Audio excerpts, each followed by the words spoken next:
In this video, I'm going to share my process for drawing and painting these cute bunnies just in time for Easter.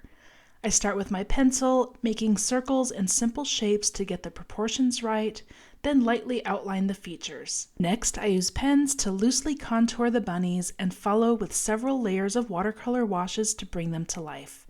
So let's get started. I'm using a 3H pencil in my watercolor journal, making light circles for the head, chest, and bottom of this sitting bunny.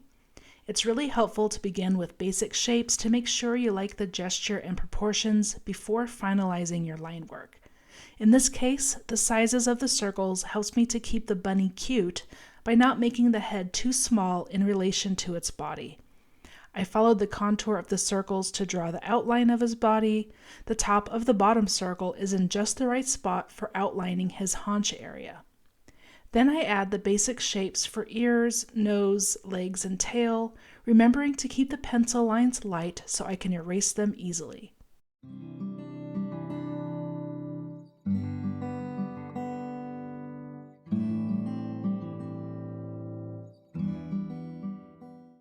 Next, I add some background elements.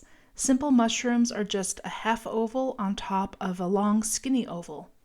I also add some simple leaves and a butterfly to finish the composition. Once your final lines are in place, you can erase the circle shapes that you don't need.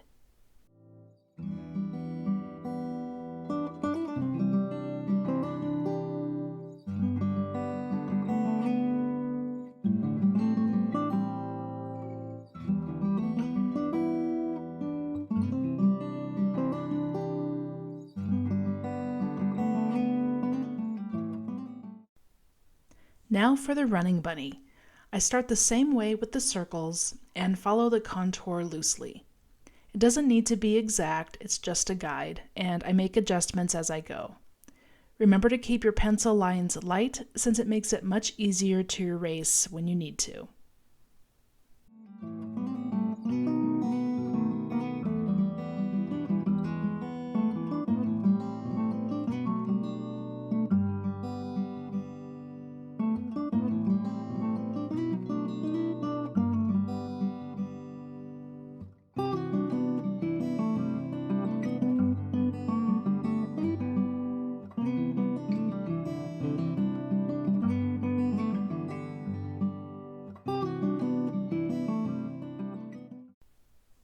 I noticed that the placement of the ears didn't line up with the little nose area, so I had to make some adjustments there. This is a little trickier since his head is angled more compared to our sitting bunny.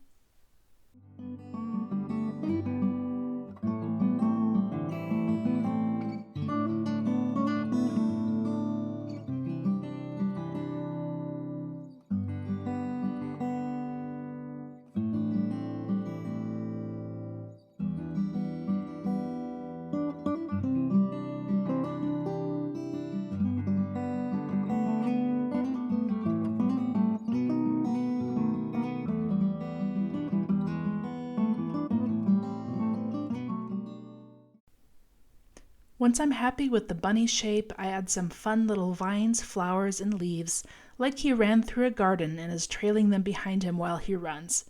At least that was my idea that made me smile, but you can do something different if you want. Also, I should mention that if you didn't want to draw these yourself but would like to use these to trace and paint, I have them available for free in my line art gallery. Just go to my website to get access, and I will include the link in the description.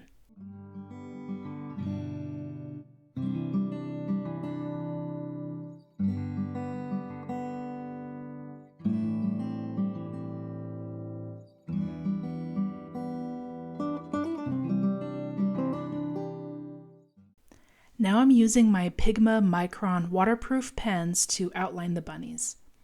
I want to keep it loose with broken lines so that it doesn't look too much like a cartoon.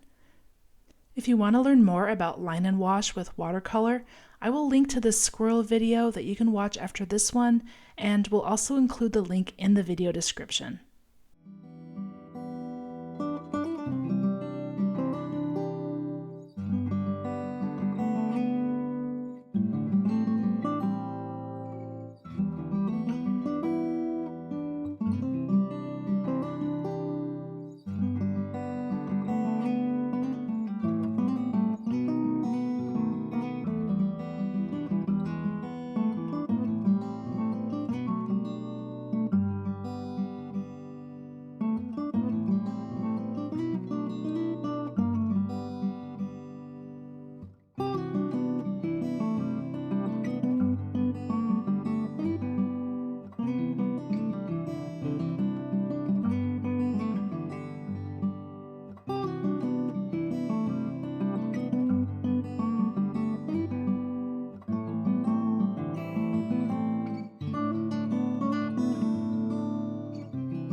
Once the ink is added and completely dry, erase all your pencil lines.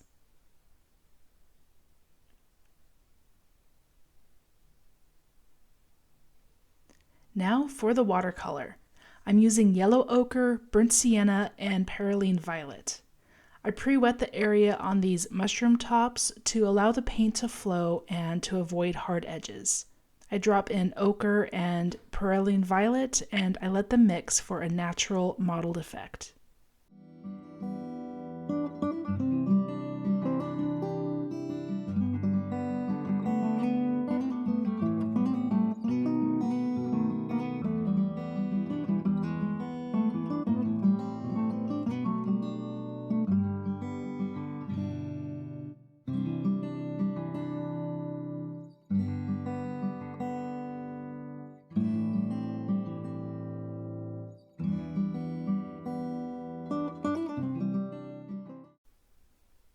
I'm using a little permanent rose for the flower, butterfly, and the insides of the bunny's ears, and then I use some green gold for the leaves and vines. I'll have a link in the video description to all of the supplies I used for this project.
For the bunnies, I first wet the area to avoid hard edges. I use a mix of the ochre and burnt sienna for the fur, and while it's wet, I add a little violet for the tips of the paws, tips of the ears, and the snout.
In the next step, I add some depth. Once the paper is dry, I use a deeper concentration of perylene violet on the areas that would have a shadow, like the sides and base of the mushrooms, the torso behind the arms and legs, that bottom foot, and the left paw and left ear.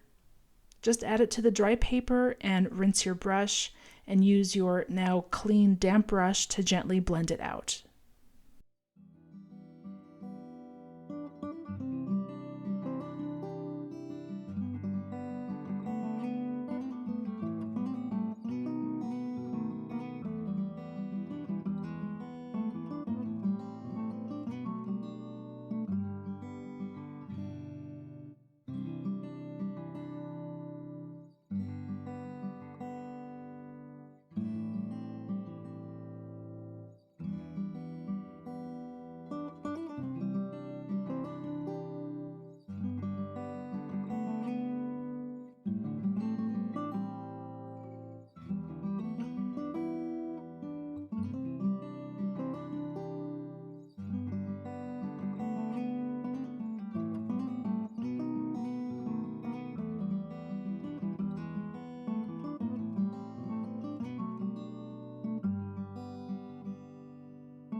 Because watercolor lightens as it dries, you may need to deepen the shadow areas using another layer of that darker perylene once it's dry.